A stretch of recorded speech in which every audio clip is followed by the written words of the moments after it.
como dice acá, necesita vasopresores, ¿ya? Esa es la clave. El otro es que tengo un ácido láctico mayor a 4, ¿no? Posteriormente, pues, como estábamos mencionando, los criterios de sepsis tenían sus limitaciones, ¿ya? Entonces, la definición de sepsis por uno fue ampliada al menos 2 décadas, ¿no? Sin embargo, tenía sensibilidad y especificidad deficiente, ¿no? Se consideraban que se trataba de la respiratoria, la cual es común en muchas enfermedades críticas, trauma, pancreatitis, inflamaciones postquirúrgicas.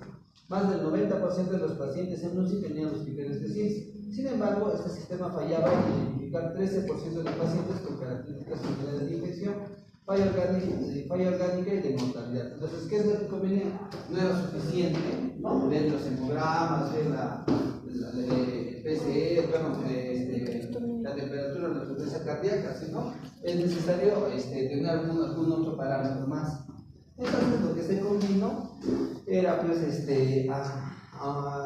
encontrar marcadores más sensibles, ¿no?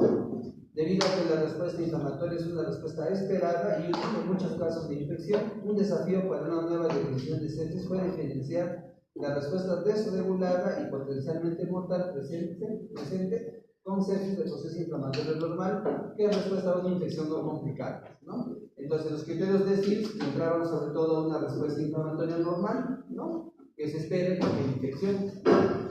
Es así que en el año 2016, el grupo de trabajo sobre sepsis volvió a actualizar la definición para hacer el patrón de disfunción orgánica potencialmente mortal causada por una respuesta desregulada del huésped a la infección. Entonces, esa es la. Se llegó a que los criterios de SOFA eran adecuados para establecer el diagnóstico de sepsis, ¿ya? Entonces, como pueden ver, tiene varios parámetros, ¿no? De respiración, en el tema de respiración utilizan el PAFI, ¿no? En el tema de coagulación utilizan las plaquetas, ¿no? El recuerdo de plaquetas, ¿no?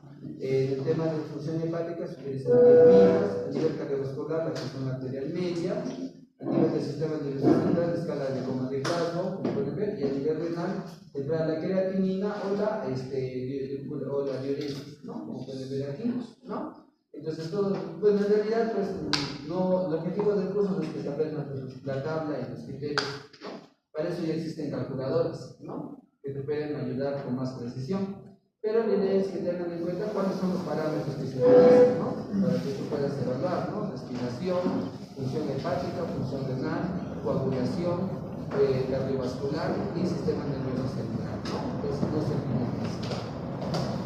La puntuación de SOFA tuvo una buena validez predictiva de la mortalidad de los pacientes con UCI. O sea, ¿qué significa esto? Que se encontró con los pacientes que tenían puntuaciones de SOFA más altas correlacionadas con la mortalidad, ¿no? Incluso en los pacientes con sospecha de infección es superior a los criterios de CIRS, porque este sistema de SOFA podía encontrar más pacientes con sepsis que el CIRS, ¿ya? Bajo esta nueva definición, el término sepsis severa es redundante, ya no existe el término sepsis severa. El shock séptico se definió como un subconjunto de sepsis con profunda desregulación circulatoria, celular y metabólica, y asociado con una mortalidad mayor al 40% en comparación con el 10% de mortalidad observada en sepsis, ¿no? Entonces, al final, hasta el consenso de sepsis 3 se manejan dos conceptos, ¿no? Sepsis y shock séptico, ¿ya? Entonces aquí podemos ver las definiciones, ¿no? De sepsis y shock séptico, ¿no? Estas son las definiciones de sepsis 2, ¿no? Las definiciones de sepsis 3, ¿no? Las últimas que se tiene es para sepsis es un incremento en el score SOFA mayor o igual a 2 de la línea de base o un quick SOFA mayor o igual a 2, ahí vamos a hablar de quick SOFA, y sospecha de infección, ¿no? Entonces debe tener alguna falla de algún sistema, ¿no? Para sospechar de sepsis, ¿no? No existe el concepto de sepsis severa y el shock séptico es sepsis y dice acá hipotensión que requiera resucitación con fluidos como vasopresor, que requiera vasopresores a pesar de resucitación con fluidos, ¿ya? ¿No? O un lactato mayor de 2 milimoles por litro después de la resucitación, o sea, después de perfundir líquidos, ¿no? Entonces, como ustedes han visto, estos criterios de sepsis son un poco son bien específicos, ¿no? Por ejemplo, para hallar el PAFI, ¿qué examen tendrías que hacer? Un AGA, tienes que hacer un AGA, ¿no? Tienes que hacer un perfil hepático, ¿no? Tienes que hacer una depuración de creatinina, y a veces eso puede demorar más tiempo, ¿no? O dosar lactato, ¿no? No todos los hospitales te pueden dosar lactato de forma rutinaria o regular. Entonces, para evitar y entonces tratar de aplicar estos criterios, pues te va a tomar mucho tiempo, ¿no? Entonces, en el manejo de pacientes con sepsis, tú no puedes esperar mucho tiempo en reunir los criterios, ¿no? Entonces, para ello se desarrolló el Quick SOFA, ¿no? Que son criterios para hacer más fácil la identificación de los pacientes con sepsis, ¿no? El grupo de trabajo se propuso identificar medidas fáciles y accesibles de detección y llegó a 3 criterios denominados Quick SOFA, ¿no? Como pueden ver acá, el Quick SOFA son 2 o más de 3 criterios simplemente, ¿no? Que la presión sistólica sea menos de 100, que la frecuencia respiratoria sea mayor a 20 y que la escala de coma de Glasgow sea menor o igual a 14. Si tiene 2 de 3, ya es sospechoso de sepsis, ¿no? Esto es comparado con el SIDS, ¿no? Con respecto a la parte epidemiológica, entonces, como pueden ver, el concepto de sepsis se ha modificado con respecto al pasado del tiempo. Actualmente ya salió una nueva guía de sepsis también, ya que están cambiando algunos, el concepto de SOFA todavía no ha cambiado, pero sí se está agregando algunas nuevas herramientas para el diagnóstico y cómo enfocar a los pacientes con sepsis, ¿no? Con respecto a la epidemiología, como bueno, no tenemos datos en Perú, Estados Unidos tiene 1,7 millones de casos de sepsis al año, con 250.000 muertes, ¿no? Y bueno, como es de entender, es la principal causa de muerte en las UCIs, no cardiológicas, ¿no? Las principales fuentes de infección en pacientes sépticos, ¿cuál es? Respiratorio, ¿ya? La principal causa o sea, la fuente primaria de la infección muchas veces es respiratorio, luego vienen problemas abdominales, peritonitis, colecistitis, apendicitis complicadas, infecciones del torrente sanguíneo e ictus, ¿no? De los microorganismos aislados más frecuentemente se tiene que las bacterias gram negativas son más frecuentes en sepsis o en shock séptico, ¿no? Son 62%, gram negativos 47%, perdón, gram positivos 47% y hongos un 19%. Y dentro de los gram positivos, el germen más frecuente, ¿cuál es? Estafilococo, ¿no? El 20% del total. Y dentro de los gram negativos, el más frecuente es Pseudomonas, ¿no? Y luego le sigue la E. coli, ¿ya?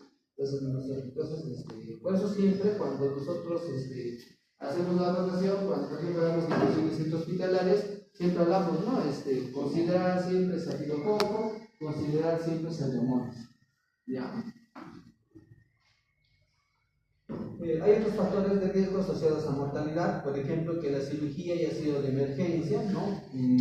Obviamente, ¿no? Una peritonitis complicada tiene más mortalidad que una apendicitis no complicada, ¿no?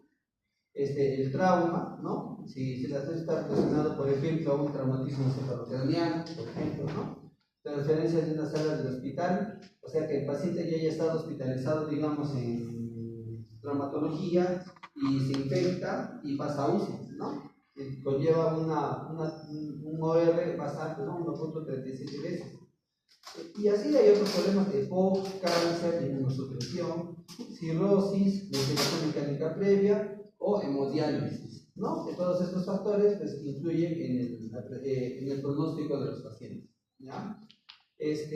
Bueno, la fisiopatología lo vamos a mencionar brevemente porque sus compañeros lo van a hacer seguro más detalladamente. La fisiopatología subyacente es compleja, no está claro por qué algunos pacientes desarrollan una respuesta inmune productiva para combatir infecciones, mientras que otros se deterioran hasta llegar a un estado de disregulación.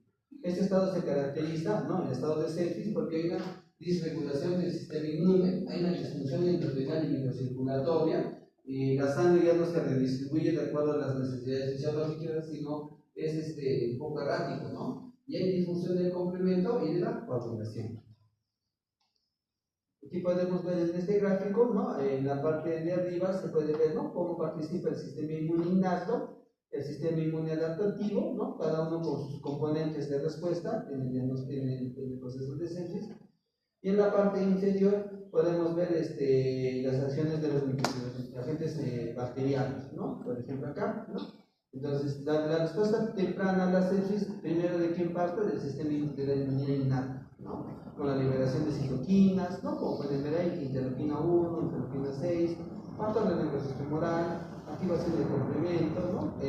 Activación de la coagulación, por ejemplo, ¿no? Posteriormente viene la inmunidad celular, la respuesta celular, que va a condicionar la activación de células B, neutrófilos y otras células de serie mieloide para combatir el foco de infección. Y finalmente viene la respuesta humoral, ¿no? Con producción de inmunoglobulina. ¿Cuáles son los detonantes? Como pueden ver acá, ¿no? Todas estas acciones del sistema inmune pues elevan la respuesta inflamatoria. En tanto que hay acciones que van a disminuir la actividad inflamatoria, ¿no? Aquí tenemos los PAMs, los patrones moleculares asociados a patógenos, que activan unos receptores llamados Toll-like receptors, ¿no? Que están en las células del hombre, ¿no? En los neutrófilos, macrófagos, ¿no? Entonces, estos Toll-like receptors van a llevar a una disminución de la expresión, por ejemplo, del antígeno leucocitario humano tipo DR, van a, como quien dice acá, va a haber una depresión de la función de los linfocitos T, ¿no? Va a haber una apoptosis de las células inmunes, ¿no? Entonces, como pueden ver, hay un balance, en la sepsis, hay una disminución de factores proinflamatorios y hay factores que van a disminuir la actividad inflamatoria, ¿no? Entonces, el resultado del balance, si son mayores las sustancias proinflamatorias, es probable que se desarrolle sepsis con más facilidad, ¿no? Y bueno, va a haber un punto en el cual, si el sistema inmunológico no controla la infección, pues va a haber un deterioro clínico, ¿no? Que lo puede llevar a la muerte, ¿no? Aquí también se puede ver lo mismo, ¿no? Cómo actúa la respuesta inmune innata y la respuesta inmune adaptativa, ¿no? La respuesta inmune innata, como pueden ver, ¿no? Con la activación de los patrones moleculares, la fagocitosis, que van a liberar las citoquinas, ¿no? Que van a ser responsables de la fiebre, el shock, el daño tisular y la falla orgánica, ¿no? Si hay una desregulación, por ejemplo, son microorganismos que pueden sobrevivir a la fagocitosis, hay una deficiente, ¿no? Control de la infección con disminución de la fagocitosis. En el tema de la respuesta inmune adaptativa, del mismo modo, se activan los linfocitos B y se activan también los linfocitos T citotóxicos que van a conllevar a la apoptosis de las células infectadas. En cuanto a los linfocitos B, estos van a lograr la producción de anticuerpos, ¿no? Que van a neutralizar a los microorganismos, ¿no? Pero en sepsis, este control que hace el sistema inmune puede estar deficiente, de manera que no se logra erradicar completamente los microorganismos, ¿no? Como dice acá, hay como un cansancio inmune, las células T empiezan a disminuir su población, ¿no? Aumentan las células T reguladoras, pero no son efectoras, ¿no? Ellas no destruyen los microorganismos, ¿no? Y disminuyen el CD4 y los CD8, ¿no? Aquí también podemos ver en este cuadro, ¿no? La patofisiología, ¿no? De lo que es una sepsis temprana, ¿no? Podemos ver acá, desde la infección hasta la sepsis, ¿no? Hay un punto en el cual se pasa de un control inmunológico de la infección, se pasa a una desregulación que conlleva lo que es clínicamente como sepsis, ¿no? Entonces, hay varios factores, ¿no? Aquí menciona, por ejemplo, la activación endotelial, que lo que va a hacer es aumento de la permeabilidad vascular, ¿no? Hay edema tisular, ¿no? Se adhieren los neutrófilos, ¿no? Y hay una migración hacia el sitio inflamatorio. Esta activación endotelial va a llevar a una disfunción microvascular, ¿no? Las citoquinas preinflamatorias dañan el endotelio y este endotelio va a dar lugar, esta disfunción endotelial va a dar lugar a una disfunción microvascular, ¿no? Entonces va a haber aumento del óxido nítrico, que lo que va a conllevar es una vasodilatación arteriolar, ¿no? Entonces el flujo capilar se paraliza, ¿no? En diferentes partes del cuerpo, ¿no? Y hay también una alteración a nivel de los leucocitos. En realidad, cuando se producen estos cambios, ¿qué es lo que pasa cuando se produce vasodilatación? Baja la presión arterial, ¿no? Entonces, eso es lo que pasa. Baja, cuando los capilares se dilatan, disminuye el aporte sanguíneo a los tejidos. Eso va a llegar, eso se denomina hipoperfusión tisular, ¿ya? Entonces, eso es lo que va a pasar, ¿no? ¿Qué más? Hay actividad de los neutrófilos extracelulares, que a través de su liberación de citoquinas, lo que van a hacer, van a llevar a la falla orgánica múltiple, ¿no? A diferentes sistemas, ¿no? Falla renal, disfunción respiratoria, alteraciones neurológicas. Cuando se altera la barrera epitelial e intestinal, hay transportación bacteriana, ¿no? También va a haber los neutrófilos, estos neutrófilos activados van a conllevar a una disfunción de la coagulación, ¿no? Se forman agregados de trombos con plaquetas, ¿no? Y bueno, también el sistema de complemento, cuando está desregulado, también participa de estos fenómenos, acelera el proceso de coagulación o disfunción de la coagulación, ¿no? Entonces, eso es lo que pasa. Entonces, en este punto, ¿no? De la disfunción de la coagulación es lo que se llama coagulación intravascular estimulada, ¿no?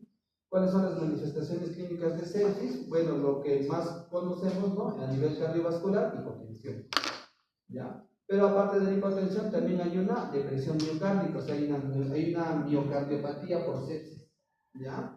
Hasta en el 60% de los pacientes, ¿no? No está muy claro el mecanismo, pero probablemente sea por liberación de citoquinas, ¿no? Luego viene, se observa comúnmente a nivel de laboratorio que los niveles de troponina se elevan, ¿no? Y pueden estar relacionados con la gravedad de la sepsis. A nivel pulmonar, hay una lesión pulmonar mediada por citoquinas que produce un aumento de la permeabilidad del endotelio alveolar y capilar, lo que provoca edema pulmonar no cardiogénico que altera la oxigenación y ventilación, ¿no? Esto se vio, por ejemplo, en el COVID, ¿no? En el COVID, la tormenta de citoquinas produce un cuadro similar de lesión pulmonar. Luego hay desarrollo de hipoxia y acidosis metabólica, lo cual conlleva una taquilla significativa. La incidencia del síndrome de dificultad respiratoria aguda o del adulto en pacientes con sepsis es del 7%, ¿no? Es cuando el pulmón se vuelve blanco, ¿no? Ustedes han visto algunas radiografías, las prácticas de repente de esto por cuidados intensivos, los pacientes aparecen las radiografías todo blanco, ese es ARDS, ¿ya? Ese es el ARDS. El monitoreo de los parámetros respiratorios es clave para identificar a los pacientes que requieren intubación y ventilación mecánica, ¿no? A nivel renal, ¿qué va a pasar? Va a haber una insuficiencia renal aguda, ¿no? Que empeora el pronóstico, ¿ya? El paciente con sepsis que desarrolla falla renal tiene mal pronóstico, ¿ya? Los factores de riesgo son la edad avanzada, que ya tenga una enfermedad renal crónica y enfermedades cardiovasculares, ¿no? Como dice acá, la fisiopatología es multifactorial, ¿no? Hay alteraciones hemodinámicas, el endotelio que es disfuncionante, inflamación del parénquima renal y obstrucción de los túbulos con sondas nefróticas y dicen que la pronta reanimación con volumen, prevención de hipotensión y evitar el uso de nefrotóxicos puede ayudar a mitigar los riesgos de desarrollo clínico. A nivel hematológico, las manifestaciones hematológicas primarias son anemia, leucocitosis, neutropenia, trombocitosis. Hay una disfunción, ¿no? Entonces, lo más común que ven en el hemograma pues, es leucocitosis, ¿no? En sepsis, ¿no? Pero también se ha visto neutropenia. Por ejemplo, cuando la sepsis es por gram negativos, puede haber neutropenia. Hay trombocitopenia o trombocitosis, ¿no? Y alteración de la coagulación que se llama CID, ¿no? Coagulación intravascular diseminada. Se caracteriza porque hay trombocitopenia y colocación en el tiempo de protombina o tiempo de tromboplastina parcial activada. Puede presentarse como sangrado de múltiples sitios o trombosis de pequeños y medianos vasos. ¿Por qué se produce la CID? Porque justamente las plaquetas se empiezan a agrupar entre sí y forman pequeños trombos, ¿no? Entonces, todas las plaquetas que se van reclutando, pues hace que disminuya el pompeo a nivel periférico, ¿no? Y esos trombos son los que producen el daño renal. A nivel gastrointestinal se puede producir falla hepática, ¿no? Por eso es que en el SOFA se mide la bilirrubina, ¿no? Es una complicación poco común, pero significativa. Ocurre en menos del 2% de los pacientes sépticos con un marcado impacto en la morbilidad y en la mortalidad. O sea, si tu paciente con sepsis tiene falla hepática o desarrolla insuficiencia hepática, el pronóstico es peor que tuviera falla renal, ¿ya? La mortalidad es mayor, ¿ya? ¿Y cómo lo detectas? Porque bilirrubina es mayor a 2 miligramos por decilitro o un INR mayor a 1.5, ¿no? Las manifestaciones clínicas incluyen hepatitis hipóxica, colestasis por sepsis, coagulopatías, hiperammonemia, causando encefalopatía hepática, ¿no? O sea, la acumulación de toxinas que puede llevar, ¿no? También altera el sistema neurológico, ¿no? A nivel endocrinológico, ¿qué es lo más común en sepsis? Hiperglucemia, ¿ya? Se atribuye a la elevación por el estrés, por el glucagón, catecolaminas, cortisol y hormona del crecimiento combinados con resistencia a la insulina inducida por la liberación de citocinas. La glucosa debe ser monitoreada frecuentemente en el shock séptico con el objetivo de mantener una glucosa debajo de 180, evitando al mismo tiempo un control demasiado agresivo en los episodios de hipoglicemia asociados, ¿no? O sea, en el manejo de sepsis, tampoco un paciente puede hacer hipoglicemia. En otras palabras, los extremos son malos, ¿no? La hiperglicemia o la hipoglicemia tiene mal pronóstico en pacientes con sepsis, ¿ya? ¿Por qué? Porque ¿quién sufre con esas oscilaciones de la glucosa? El cerebro, ¿no? El cerebro es el que sufre con esas oscilaciones de la glucosa. Además de la regulación metabólica, del 8 al 9% de los pacientes con sepsis grave tienen evidencia de insuficiencia suprarrenal, ¿no? A nivel del neurológico, ¿qué vamos a encontrar? Encefalopatía séptica, ¿no? ¿Cuáles son los síntomas, no? Cambios en el estado mental, o sea, el paciente tiene tendencia al sueño, inicialmente, luego va al sopor, ¿no? Y puede llegar al coma. Alteraciones del ciclo vigilia-sueño, desorientación, agitación y alucinaciones, ¿no? El estado mental alterado puede ser un único signo de presentación en pacientes geriátricos, ¿no? Hay que tener cuidado siempre con los mayorcitos, ¿no? Que a veces no van a tener muchos síntomas, pero el hecho de que el paciente mayorcito ya lo veas decaído, hipoactivo, así como lo que ves, ya te indica que algo está yendo mal, ¿no? ¿Qué más? En sepsis, por ejemplo, que encuentres convulsiones es una cosa rara, ¿ya? No hay déficit focal, ¿no? No son típicos de la encefalopatía séptica y deben evaluarse mediante neuroimagen y estudios de apoplejía. O sea, tienes que, si tu paciente con sepsis hace monoparesia, hace una hemiparesia o hace una convulsión, tienes que pensar que hay otra complicación aparte del tema de sepsis, ¿no? La convulsión es una complicación rara, ¿no? De la encefalopatía séptica, ¿no? Entonces, como dice acá, se deben evaluar y descartar rápidamente otras causas reversibles de encefalopatía como hipoxemia, hipercapnia, hipoglicemia, hiponatremia o hipernatremia, toxicidad farmacológica, hiperamoniemia e insuficiencia tiroidea, ¿no? No te quedes, lo que dice es que no te quedes con que el paciente no responde porque está séptico, ¿no? Sino tienes que verificar cada uno de tus componentes, ¿no? Porque no vaya a ser que estés catalogando mal al paciente, ¿no? Por pensar que su encefalopatía séptica de repente tiene hipotiroidismo, ¿no? Los pacientes mayorcitos tienen con bastante frecuencia hipotiroidismo, ¿no? Por ejemplo, o tienen problemas del sodio, hacen hiponatremia con cierta facilidad, ¿ya? Entonces, cuando un paciente viene con alteración del estado mental y tiene neumonía, no solamente vas a pensar que es sepsis, sino pide todo lo que te exige, ¿no? Hay que ver el AGA, los de la glucosa, electrolitos séricos, perdón, ¿no? Ver función tiroidea, ¿no? Por ejemplo, ¿no? Entonces, eso es lo que es la recomendación que hace, ¿no?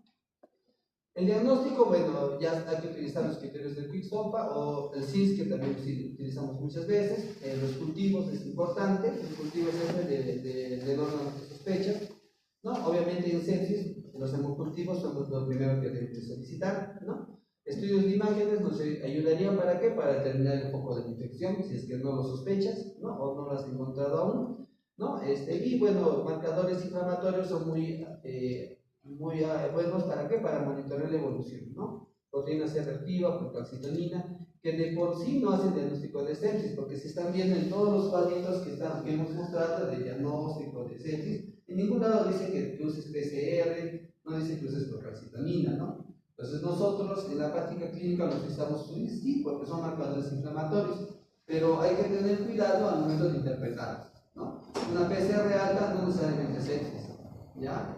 Eso conviene hacer la aclaración. Bueno, con respecto al tratamiento, ¿no? Los antibióticos, lo más importante, antibióticos y control de la fuente de la infección.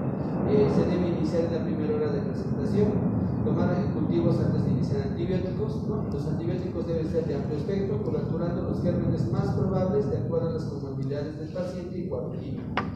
La terapia debe ser ajustada de acuerdo con los cultivos y debe localizarse en la fuente de infección y controlar. Esto es en el caso de un paciente con sepsis, ¿ya?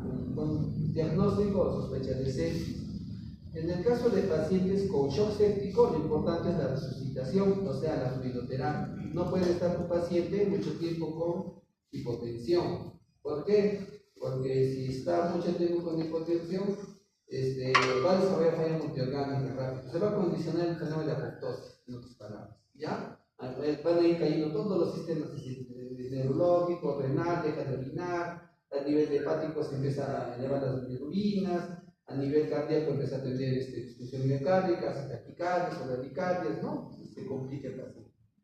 Se recomienda el volumen inicial de 30 mililitros por kilo, ¿ya? Y el exceso de fluidos se asocia con mayor mortalidad, o sea, hay que tener cuidado. Bueno, por eso es que estos pacientes se manejan en unidades de cuidados intensivos, porque uno tiene que estar monitoreando todos los parámetros del paciente, cuánto orina, cuánto come, cómo va la saturación, cómo va la presión, cada hora se está haciendo ese monitoreo. ¿Para qué? Porque en el transcurso tú tienes que estar ajustando los medicamentos, los vasopresores, tienes que ajustar la hidratación para que tu paciente no se encharque, o no se le baje la glucosa, o no se choque, ¿no? En otras palabras, ¿no?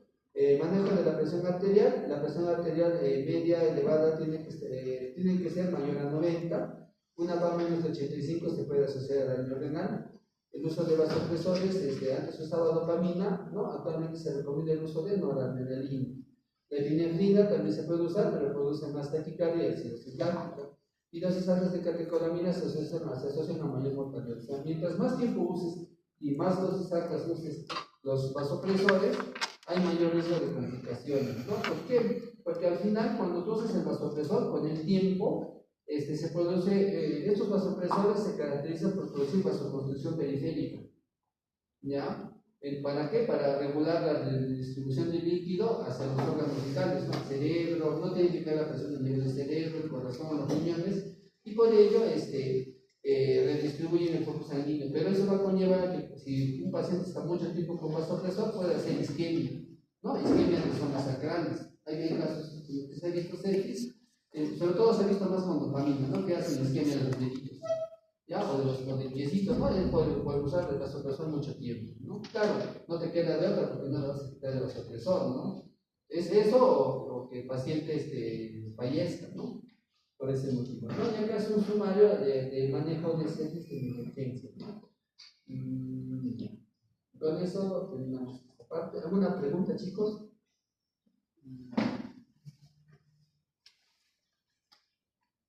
Ya no hay preguntas, entonces vamos a dar paso al seminario, ¿ya?